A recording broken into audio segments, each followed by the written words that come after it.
저와 여러분들 살아가실 때 오늘 찬양의 고백처럼 피할 바위, 산성, 또 붓불이 되시고 우리의 영원한 거처가 되시는 하나님만 의지하고 또 바라보시며 승리하시며 살아가시는 저와 여러분들이 되시기를 예수님의 이름으로 축복합니다. 고린도전서 8장 1절부터 11장 1절까지 이제 우상에게 바쳐진 그 제물의 취식 문제에 대한 사도 바울의 목회적 답변을 지난 시간 이제 함께 목사님의 말씀을 통해서 이렇게 보았습니다. 이것은 비단 우상 제물의 문제일 뿐만 아니라 아디아포라의 문제라고 했습니다. 사도 바울은 그 문제를 선과 악, 또 의와 불의의 차원에서 다룬 것이 아니라 내가 행동하는 것들이 다른 사람에게 어떤 영향을 미치는가, 다른 사람에게 유익을 끼치는가, 또 다른 사람을 실족하게 하는가, 그런 차원에서 답변을 주었습니다. 그래서 8장에서 10장 마지막까지 긴 내용을 다 이야기하고 사도 바울의 결론이 이렇게 끝났죠. 10장 31절을 보겠습니다. 그런즉 너희가 먹든지 마시든지 무엇을 하든지 다 하나님의 영광을 위하여 하라. 우리가 하나님의 영광을 위해서 산다, 하나님의 영광을 위해서 행한다, 그런 말을 참 잘하지 않습니까? 바울도 똑같은 결론을 내렸습니다. 하나님의 영광을 위해서 하라.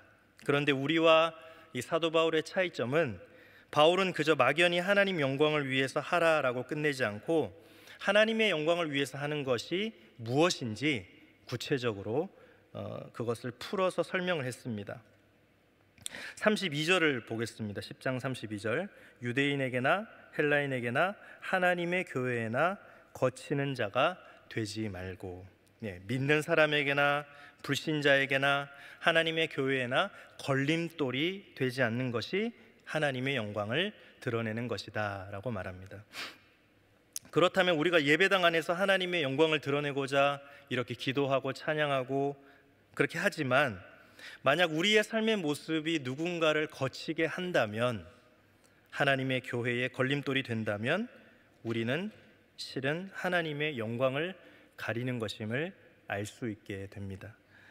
33절 말씀을 볼까요? 나와 같이 모든 일에 모든 사람을 기쁘게 하여 자신의 유익을 구하지 아니하고 많은 사람의 유익을 구하여 그들로 구원을 받게 하라. 아멘. 사람에게 걸림돌이 되지 말라, 이것이 소극적인 권면이라면 적극적인 권면은 너의 유익을 구하지 말고 많은 타인들의 유익을 구하라. 내가 정말 사람을 사랑한다면 저 사람이 나에게 유리하냐 불리하냐가 아니라 내가 저 사람에게 얼마나 유익함을 끼칠 수 있는가, 따라서 내가 남에게 유익을 끼쳐줄 것을 생각할 때 나로 말미암아 저분의 인생이 어떻게 새로워질 수 있을까를 생각하는 것이 참된 사랑임을 알 수 있게 됩니다. 그래서 마지막으로 사도 바울이 11장 1절에서 이렇게 마무리를 지었습니다. 한번 같이 읽어볼까요? 시작.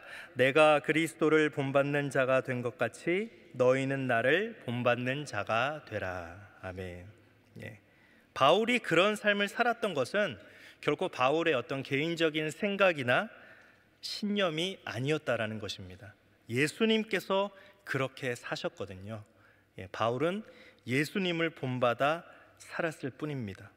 바울은 예수님 안에서 예수님에 의해 예수님을 위해서 살았을 뿐인 것입니다. 결과적으로 다른 사람들에게 그것이 본이 되었다라는 그렇게 결론을 이제 짓고 있습니다. 오늘 우리가 보고자 하는 이 고린도전서 11장 이제 2절부터 14장 마지막 절까지는 공적 예배에 대한 사도 바울의 목회적인 답변입니다.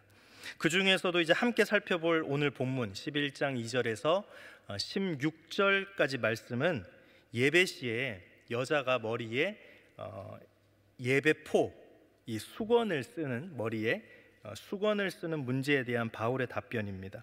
카톨릭 신자들은 지금도 미사를 드릴 때 여자들은 하얀 수건을 쓰지 않습니까? 이것을 이제 미사포라고 그러죠. 그 천에 대한 이야기를 하고 있습니다. 이 본문을 제대로 알기 위해서는 2000년 전의 헬라 문명 사회의 관습을 미리 알 필요가 있습니다. 당시 헬라 문명 사회에서 여자들은 집에 있을 때는 괜찮았지만 외출을 한다거나 공식적인 모임에 참석을 할 때에는 반드시 머리에 이 수건을 써야만 했습니다. 수건을 쓰는 이유는 머리는 우리 몸 중에서 제일 높은 곳이잖아요.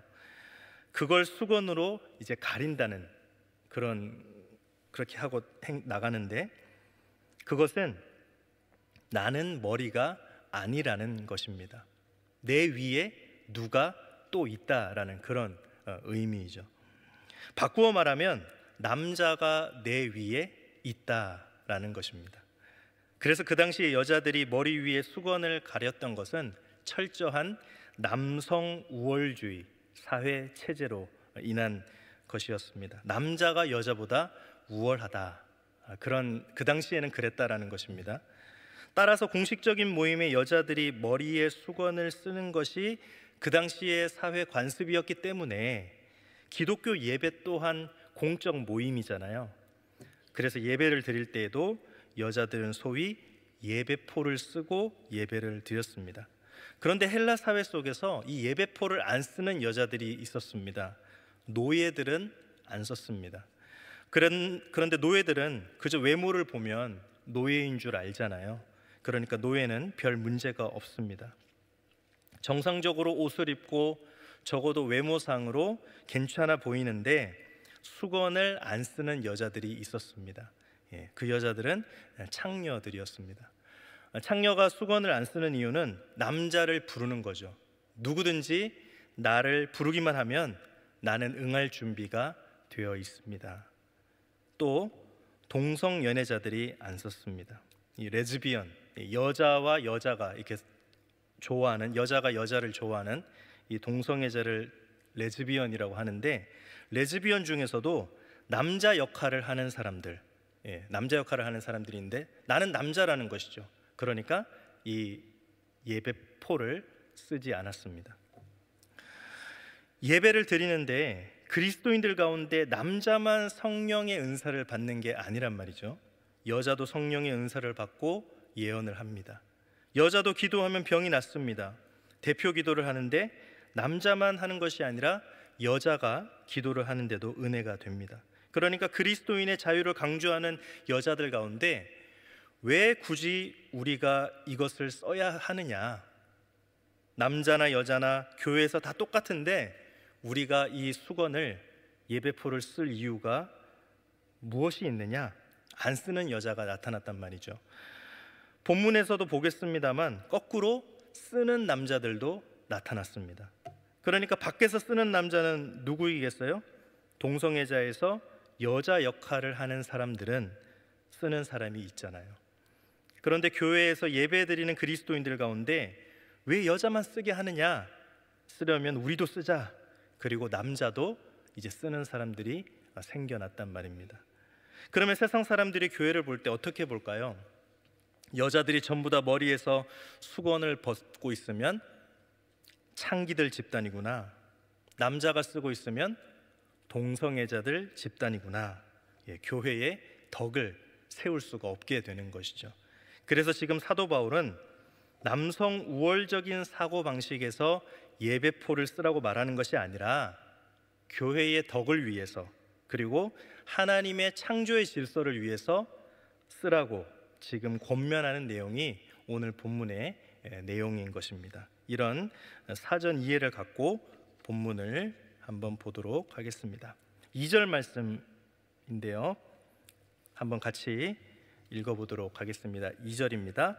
너희가 모든 일에 나를 기억하고 또 내가 너희에게 전하여 준 대로 그 전통을 너희가 지킴으로 너희를 칭찬하노라. 너희가 모든 일에 나를 기억하고, 실제로 고린도 교인들이 모든 일에 바울을 기억했습니까? 아니죠. 바울을 잊어버리고 하나님의 말씀대로 살지 않은 부분이 많고, 심지어는 나는 바울파, 게바파, 아볼로파 해서 바울을 비난하고 험담하는 사람들도 많았습니다. 그런데 바울은 새로운 주제로 들어가기 전에 너희들이 나를 기억한 것을 내가 칭찬한다, 또 내가 너희에게 전하여 준 대로 그 전통을 너희가 지킴으로 너희를 칭찬하노라. 칭찬부터 하고 시작을 하고 있습니다. 우리가 고린도전서를 계속 보고 있습니다마는 이 전체적인 내용은 사도 바울이 고린도 교회를 꾸짖는 거란 말이죠. 그런데 주제가 바뀔 때 또 칭찬을 하고 있습니다. 바울이 고린도 교인들을 질타를 하다가 우리가 다 그리스도의 마음을 가졌지 않니? 지금 상대가 그리스도의 마음을 안 갖고 있는데 우리가 다 가지고 있지 않니? 라고 긍정적으로 인정해 줍니다. 말하자면 역설적으로 너희들이 이렇게 살아야 되지 않겠니? 라고 사랑으로 품어주는 거죠. 또 꾸짖다가 형제들아, 또 질타를 하다가 나의 사랑하는 사람들아. 사도 바울은 질타하다가 내가 질타하는 궁극적인 목적이 그들을, 고린도 교인들을 사랑하기 위함이다, 사랑해서 하는 것이다 라는 것을 상대방에게도 주지시켜 줄 뿐만 아니라 자기 스스로도 이렇게 한번 이제 재정립을 하는 것이죠. 그래서 내가 너희를 칭찬한다 라고 시작을 하고 이제 본격적으로 이야기를 시작합니다. 3절 말씀을 같이 한번 읽어보겠습니다. 3절입니다. 시작. 그러나 나는 너희가 알기를 원하노니 각 남자의 머리는 그리스도요 여자의 머리는 남자요 그리스도의 머리는 하나님이시라. 아멘. 남자의 머리는 그리스도시고 여자의 머리는 남자다. 사도 바울은 절대로 남성 우월주의 사상에서 이런 이야기를 하는 것이 아닙니다. 남자가 여자보다 우월하다거나 여자가 남자보다 열등하다는 관점에서 말하는 것도 아닙니다. 그 증거가 어디에 있습니까? 그리스도의 머리는, 마지막에 보시면 그리스도의 머리는 하나님이시다. 바울이 이렇게 이야기했거든요. 그리스도는 성자 하나님 아닙니까? 성자 하나님의 머리가 성부 하나님이시다라는 것이죠. 바울이 이렇게 이야기할 때 성자 하나님보다 성부 하나님이 더 우월하시고 성부 하나님보다 성자 하나님이 더 열등하시기 때문에 이렇게 말했을까요? 그렇지 않습니다. 성부, 성자, 성령님의 본체는 똑같습니다. 일체시지 않습니까? 위격, 역할만 다를 뿐입니다. 똑같으신 분인데 그럼에도 불구하고 성자 하나님의 머리는 성부 하나님이시다라는 것은 바울은 지금 본체의 열등과 우월을 이야기하는 것이 아니라 질서를 이야기하고 있는 것입니다. 똑같은 분이시지만 성부, 성자, 성령 하나님의 질서 속에서 삼위일체 하나님은 역사하신다, 이것을 말하고 있는 것이죠. 그것처럼 남자와 여자도 본질적으로 생명의 가치, 하나님 말씀 앞에서 다 똑같다. 그럼에도 불구하고 남자가 여자의 머리라고 하는 것은 하나님께서 남자를 먼저 창조하셨거든요. 하나님의 그 질서를 이야기하고 있는 것입니다. 하나님께서 창조하신 모든 피조 세계에는 질서 속에 있습니다. 해가 떴다가 지는 것도, 우미 돋고 나뭇잎이 파래졌다가 낙엽으로 떨어지는 것도, 하늘의 별이 움직이는 것도 모두 다 하나님의 질서 속에 있습니다. 이 세상에는 나 혼자 살아가는 것이 아니죠. 가정이라는 공동체가 있고 남자와 여자의 질서가 그 가정의 공동체 안에도 있습니다. 하나님께서 너희들 마음대로 살아라 이렇게 말씀하신 것이 아니죠. 그래서 하나님의 창조의 질서, 영적 질서 차원에서 남자의 머리는 그리스도고 여자의 머리는 남자고 그리스도의 머리는 하나님이시다, 이렇게 이야기를 하는 것입니다. 4절 말씀을 보겠습니다. 무릇 남자로서 머리에, 혹시 볼펜을 갖고 계신 분은 머리에, 무릇 남자로서 머리에 할 때 머리에 동그라미를 한번 해보시고요. 무엇을 쓰고 기도나 예언을 하는 자는 그 머리를 욕되게 하는 것이요. 두 번째 머리에도 동그라미를 한번 해보시면 좋겠습니다. 머리가 두 번 나오죠. 머리. 만약에 남자가 머리에 무엇을 쓴다, 첫 번째 머리는 뭐예요? 자기 머리죠. 육체의 머리죠. 육체의 머리에 무엇을 쓰고 기도나 예언을 하는 자는 그 머리를 욕되게 한다. 두 번째 머리는 무엇입니까? 그리스도를 욕되게 한다라는 것입니다. 두 번째 머리는 자기 위에 있는 권세를 욕되게 하는 것이죠. 왜요? 하나님께서는 분명히 이 사람을 남자로 창조하셨는데 이 사람은 남자가 되기를 거부하는 것과 같습니다. 예배포는 수건은 여자가 쓴다 그랬잖아요. 근데 4절 말씀해 보니까 남자가 머리에 예배포를 쓰고 예배를 드리는 것은 나는 무슨 뜻입니까? 여자처럼 살겠다는 것입니다. 하나님께서는 남자에게 남자가 지켜야 할 권위를 주셨는데 머리 위에 수건으로 가리면서 그 권위를 부정해 버렸단 말이죠. 그건 곧 누구의 권위를 부정하는 것이냐면 그리스도의 권위를 부정하는 것이라는 겁니다. 만약에 어떤 남자가 동성애자이기 때문에 자기 머리를 수건으로 가렸다, 그 역시 하나님의 권위를 부정하는 것으로 보는 것입니다. 5절 말씀을 보겠습니다. 물은 여자로서 머리에 동그라미 하시고요, 쓴 것을 벗고 기도나 예언을 하는 자는 그 머리에 동그라미 하시고요, 욕되게 하는 것이니 이는 머리를, 마지막 머리에도 동그라미 하시고요, 민 것과 다름이 없음이라. 여기도 머리가 3번 나왔죠. 첫 번째 머리는 누구 머리입니까? 여자 머리죠. 만약에 여자가 머리에 쓴 것을 벗고 뭐 하는 것입니까? 기도와 예언을 하는 것. 지금 성령의 은사를 받은 것이죠. 남자하고 똑같이 받았습니다. 그래서 그리스도인은 자유한데, 남자나 여자나 다 평등한데 왜 여자만 써야 돼? 하고 머리에서 수건을 벗었다면 두 번째 머리를 욕되게 한다? 그 머리는 누구죠? 여자의 머리는 남자라고 그랬잖아요. 그러니까 남자의 권위를 부정하는 것이다. 그것은 마지막 머리, 3번째 머리를 뭐라고 했습니까? 민 것과 다름이 없다. 이때 머리는 누구 머리입니까? 여자 자기 머리죠.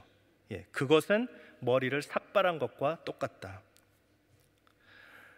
2000년 전에 여자들이 죄를 지으면 삭발을 시켰는데, 특히 간음죄를 지으면 머리를 삭발을 했습니다. 남자도 마찬가지이지만 여자가 간음을 저지른다는 것은 무엇을 의미하는 것입니까? 그 순간에 자기 남편을 부정하는 것이죠. 그러니까 여자가 머리에 쓰지 않고 벗겠다는 것은 곧 자기 남편의 권위 자체를 무시하는 것이기 때문에 차라리 삭발하는 것이 낫다. 간음죄 짓는 거하고 똑같을 정도로 그것은 하나님 앞에서 용인되지 않는다, 이렇게 이야기하는 것입니다. 6절 말씀을 보겠습니다. 만일 여자가 머리를 가리지 않거든 깎을 것이요. 그러니까 여자가 죽어도 나는 수건을 못 쓰겠다, 그럼 차라리 깎아줘라, 삭발을 시켜줘라. 아주 모독적인 것이죠. 만일 깎거나 미는 것이 여자에게 부끄러움이 되거든 가릴지니라. 그러니까 여자가 안 쓰겠다고 하면 머리를 다 삭발하라는 말이 아니라, 그러므로 반드시 무엇을 쓰라고요? 예배포를 쓰고 다녀라, 이 말이죠. 7절 말씀.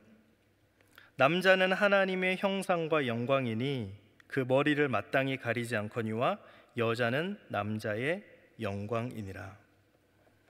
남자가 머리를 수건으로 가리지 않는 것은 바로 하나님의 형상이고 영광이기 때문이고, 여자가 가려야 하는 것은 여자는 남자의 영광이기 때문이다.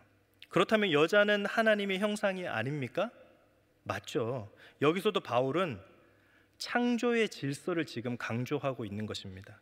절대 여자와 남자의 열등, 우월성, 이것을 이야기하는 것이 아니라 계속해서 무엇을 강조하냐면 하나님의 창조의 질서를 강조하고 있는 것입니다. 8절 말씀을 보겠습니다. 남자가 여자에게서 난 것이 아니요 여자가 남자에게서 났으며, 최초의 그 인간 창조의 이야기를 하고 있는 것이죠. 하나님께서는 남자를 흙으로 빚으셨습니다. 그리고 생기를 불어넣어 주셔서 생명으로 만들어 주셨지 않습니까? 그런데 여자는 뭘로 만드셨죠? 남자의 갈빗대로 만드셨습니다. 따라서 남자가 여자에게서 난 것이 아니요 여자가 남자에게서 났다. 이 질서를 존중해라 말씀하고 있는 것입니다.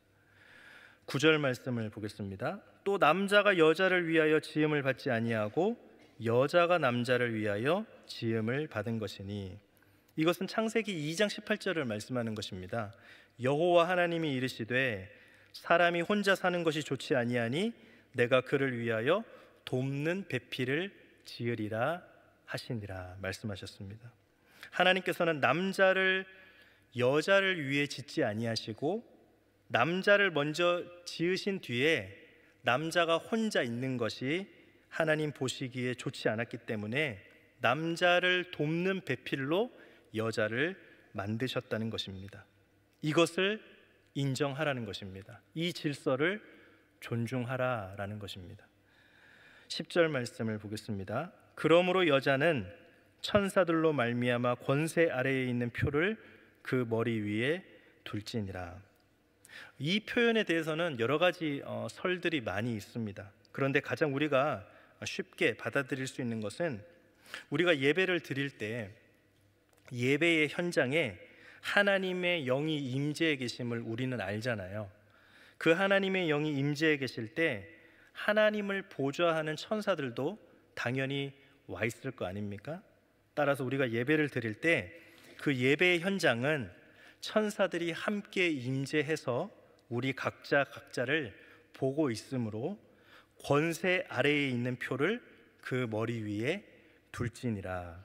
천사들이 보고 있으므로 여자들은 권세 아래에 있다는 표를 머리 위에 두어라. 이것은 자칫 오해하면 어떤 남자의 권세에 정복당해라 그런 말이 아니라, 헬라 원어에 보면 능동태로 기록이 되어 있습니다.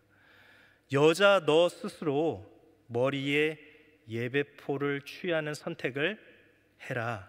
이건 절대로 강압이 아니라, 네가 하나님을 믿는다면 예배 드릴 때마다 거기에 하나님께서 임재해 계시고 천사가 보고 있다는 사실을 믿는다면 자발적으로 겸손하게 하나님의 질서를 존중하고 받아들이라라는 그런 의미입니다. 예배 자체가 우리가 하나님 앞에서 죽는 것이잖아요. 예배는 나를 살리려고 하는 게 아니지 않습니까? 영적으로는 사는 것이지만 우리의 육체는 죽는 것이잖아요. 따라서 너 스스로 그 선택을 하라라는 것입니다. 만약에 예배포 착용의 문제에 관해서 바울이 여기까지 이야기만 하고 딱 끝내버렸다면 어떻게 될까요? 바울의 이 말은 남자들에 의해서 2000년 동안 계속 악용되었을 것입니다. 소위 남성 우월주의자들에 의해서 계속해서 여자들을 폄하할 때 이 본문이, 이 말씀이 인용이 되었을 것입니다. 바울은 그런 오해의 소지를 없애기 위해서 여기에서 자기의 말을 끊지 않습니다. 11절 말씀입니다. 그러나 하고 시작을 합니다. 그러나 주 안에는 남자 없이 여자만 있지 않고 여자 없이 남자만 있지 아니하니라. 주님 안에서는 남자나 여자나 별개의 독립적인 존재로 서로 존재할 수 없다는 것입니다. 서로 상호 보완적이고 연합적인 존재로서만 서로의 존재 가치를 지닌다는 것이죠. 하나님께서 남자 혼자 독처하는 것이 보기에 좋지 않아서 남자를 돕는 배필로 여자를 지어주셨습니다. 남자는 여자 없이는 반쪽짜리인 것이죠. 그래서 남자의 인생이 완성될 수 있도록 여자를 곁에 두셨습니다. 하나님께서는 남자와 여자를 별개의 존재로 보시지 않고, 그러므로 남자가 부모를 떠나 아내와 연합하여 둘이 한 몸을 이룰지니라. 여자가 남편을 잘 도와서 남편이 인생에 완성된다고 한다는 것은 곧 여자 자기 자신 인생의 완성인 것이죠. 여자도 남자 없이는 인생이 완성될 수 없는 것입니다. 더더욱 하나님께서는 당신의 형상대로 남자와 여자를 만드시지 않으셨습니까? 남자 혼자서는 절대로 하나님의 형상을 회복할 수가 없습니다. 여자도 마찬가지고요. 따라서 남자와 여자가 합쳐질 때에 하나님의 형상이 회복되는 것이 이 결혼의 신비다, 이런 말씀을 하고 있는 것입니다. 12절 말씀을 보겠습니다. 이는 여자가 남자에게서 난 것 같이 남자도 여자로 말미암아 났음이라. 그리고 모든 것은 하나님에게서 났느니라. 여자가 남자에게서 난 것 같이 하와가 남자의 갈비뼈에서 나왔잖아요. 그것처럼 남자도 여자로 말미암아 났음이라. 아담 이후에 모든 남자치고 어머니에게서 안 태어난 사람이 있습니까? 여자 없이는 남자의 생명 자체가 세상에 태어날 수가 없습니다. 상호 보완적이죠. 더 중요한 것은 그리고 모든 것은 하나님에게서 났느니라. 우리는 모두 하나님에게서 났습니다. 내가 왜 남자로 태어났는가? 하나님께서 남자로 내보내셨습니다. 내가 왜 여자로 태어났는가? 하나님께서 여자로 태어나게 하셨습니다. 나는 왜 한국 사람으로 태어났는가? 하나님의 뜻입니다. 그 모든 것은 하나님께서 정하시는 것이다, 이렇게 말씀합니다. 13절 말씀을 볼까요? 너희는 스스로 판단하라. 여자가 머리를 가리지 않고 하나님께 기도하는 것이 마땅하냐. 그러므로 너희들은 스스로 한번 생각해 봐라. 하나님께서 창조의 질서 속에서 남자를 먼저 만드시고 여자를 만드셨는데 이 질서를 받아들이는 것이 마땅하지 않느냐? 이 질서를 부정하는 것이 합당하겠느냐? 너희들 한번 스스로 생각해 봐라. 만약에 너희들이 정말 하나님을 믿고 그분의 섭리 속에서 모든 것이 이루어진다는 것을 믿는다면 그 창조의 섭리를 당연하게 순복해야 되지 않겠느냐? 바울은 절대로 남성 우월주의로 얘기하는 것이 아니라 하나님의 말씀의 토대 위에서 그 하나님의 질서를 존중하라라고 이야기하고 있습니다. 14절 말씀을 보겠습니다. 만일 남자에게 긴 머리가 있으면 자기에게 부끄러움이 되는 것을 본성이 너희에게 가르치지 아니하느냐. 본성의 동그라미를 한번 해보시면 좋겠습니다. 헬라어 원문에는 본성 자체가 이렇게 되어 있습니다. 남자가 여자처럼 머리를 길게 하는 것은 본성 자체가 수치스러워하는 일이라는 것입니다. 요즘은 개성이 강조되고 또 여자들처럼 머리를 기르는 남자들도 꽤 있습니다.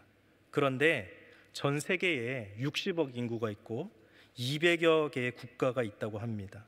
그리고 문명이 시작된 이래로 인류 역사를 한번 가만히 되돌아보십시오. 남자는 모두 여자보다 머리를 짧게 하고 삽니다.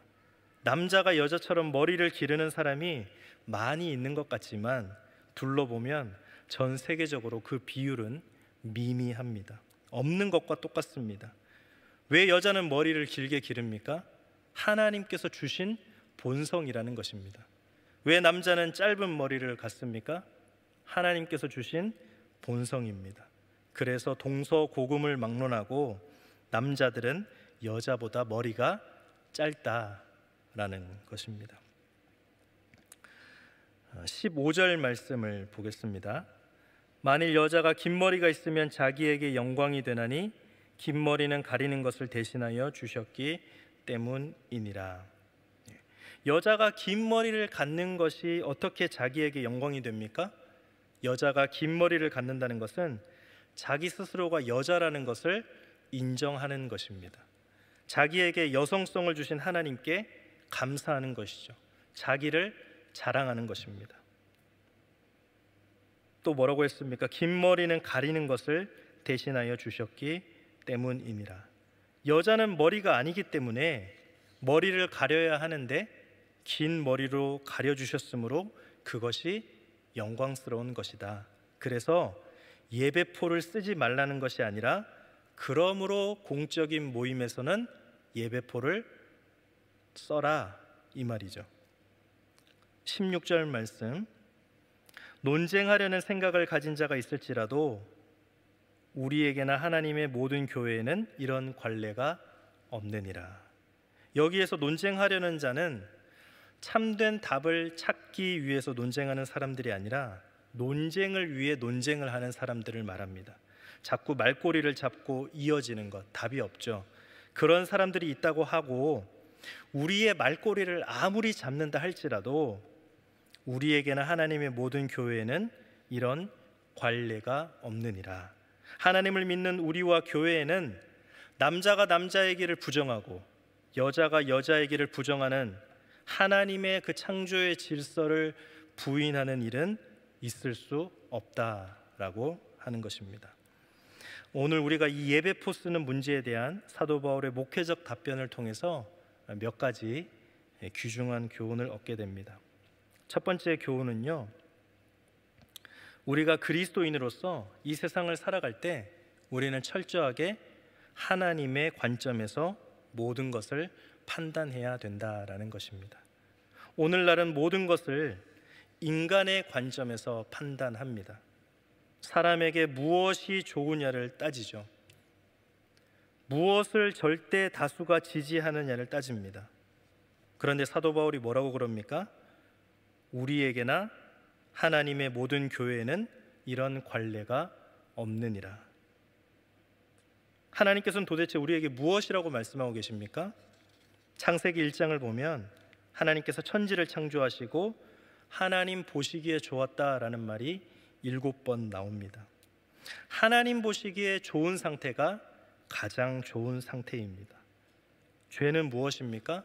창세기 3장을 보니까 여자가 본즉 보암직도 하고, 죄는 인간이 자기 보기에 좋은 대로 하는 것입니다. 하나님의 관점에서 인간의 관점으로 이동한 것이 죄라는 것입니다. 믿음과 구원은 무엇입니까? 내 관점으로 생각하던 것을 하나님의 관점으로 다시 이동시키는 것이죠. 그때에만 모든 문화와 문명의 주인이 되시고 이 세상 속에서도 모든 것을 관장하시는 우리가 하나님을 믿는 자녀로 바른 삶을 살 수 있다라는 것입니다. 두 번째로, 우리가 하나님을 믿는다라고 하는 것은 철저하게 하나님의 질서를 존중하는 것입니다. 저는 제 위로 3살 위인 형이 있습니다. 어릴 때 이 사내 남자들이다 보니까 얼마나 서로 투닥투닥대고 많이 싸웠겠습니까? 그러면서 이제 커 나갔는데 서로 뜻이 맞지 않아서 다투는 일이 생긴다. 선악을 따지기 전에 저희 부모님은 형한테 무조건 승복하라라고 그렇게 가르쳤습니다. 뭐 3년 정도야, 그게 뭐 형입니까? 에이, 3년 정도는 아무것도 아니죠. 너보다 3년 빨리 태어나게 하신 하나님의 뜻에 승복하라는 것입니다. 그 질서를 내가 승복하지 못하고 내 존재에 대한 하나님의 질서를 내가 승복하지 못하고 인생을 살면서 하나님의 섭리에 승복한다는 것은 있을 수 없다라는 것입니다. 하나님께서는 하나님의 방법으로 가정을 꾸려가는 법칙을 우리에게 또한 주셨습니다. 그 질서를 승복하는 것이죠. 세 번째로, 우리가 얻을 수 있는 교훈은 우리 각자가 나를 존중하고 내가 상대를 사랑한다는 것은 여성과 남성의 성을 존중하라라는 것입니다. 남자는 남성이고 여자는 여성입니다. 내가 나를 존중하는 것은 하나님께서 나를 남성으로 태어나게 하셨으며 나의 남성성을 지키는 것입니다. 내가 내 아내를 사랑한다는 것은 하나님께서 내 아내를 여성으로 태어나게 하셨기 때문에 내 아내의 여성성을 지켜주는 것입니다. 왜 하나님께서 나를 여자로 태어나게 하시고 남자로 태어나게 하셨는가? 가슴을 치고 한탄한다면 하나님께서 자기에게 주신 성의 질서를 부인하는 것이다 라는 것이죠. 요즘은 유니섹스라고 하는 말이 굉장히 혼용이 되고 있습니다. 남자도 여자처럼 생긴 남자가 곽광을 받고 있습니다. 하나님께서는 절대로 원치 아니하실 것입니다.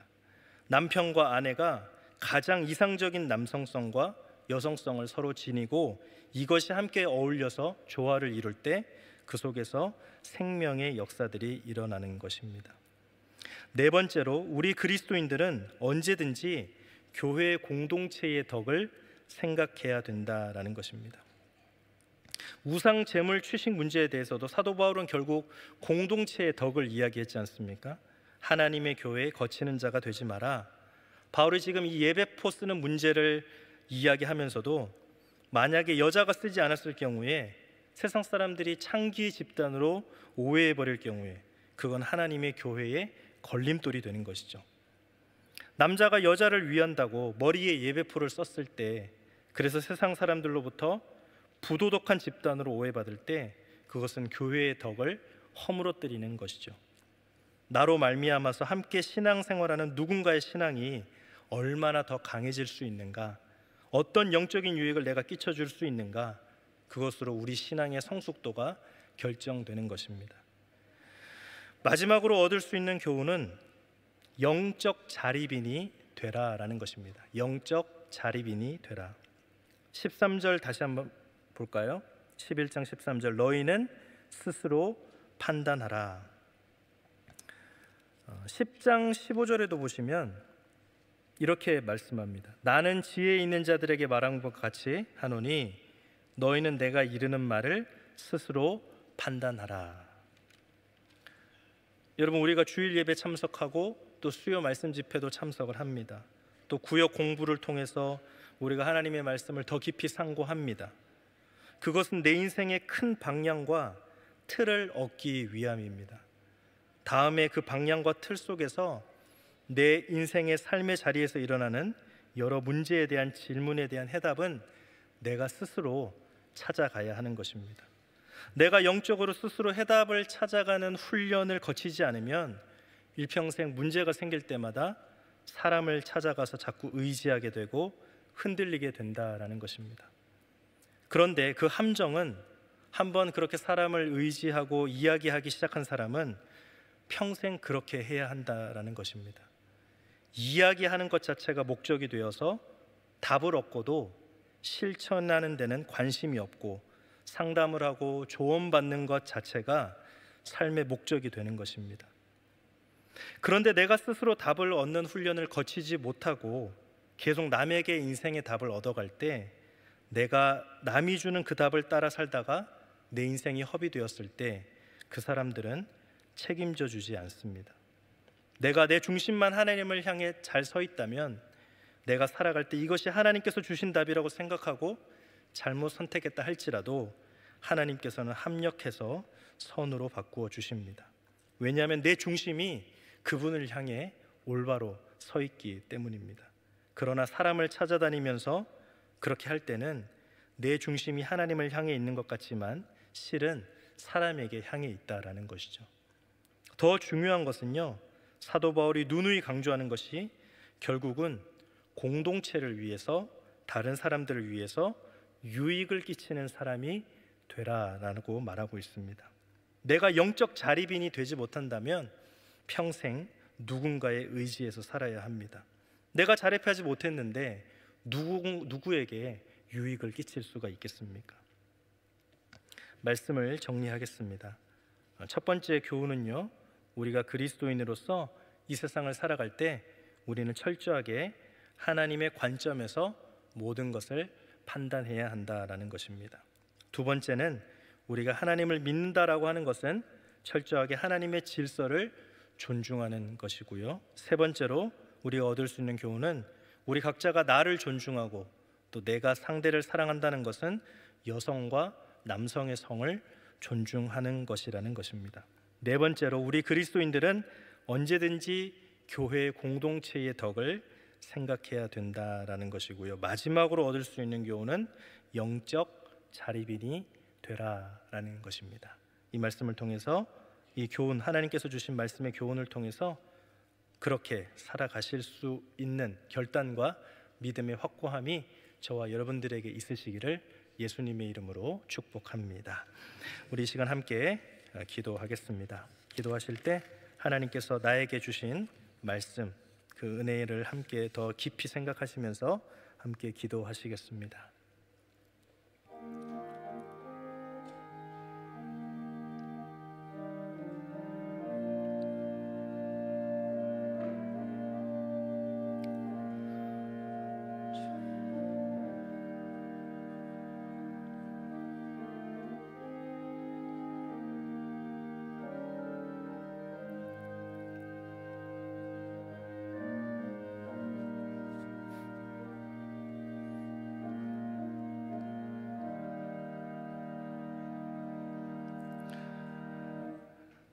하나님 아버지, 우리는 하나님을 믿습니다. 그러나 하나님의 관점에서 세상을 바라보고 판단하기보다는 나의 관점으로 판단하는 경우가 더 많았습니다. 주님, 용서하여 주옵소서. 이 시간 이후로 우리의 관점이 이동될 수 있도록 도와주옵소서.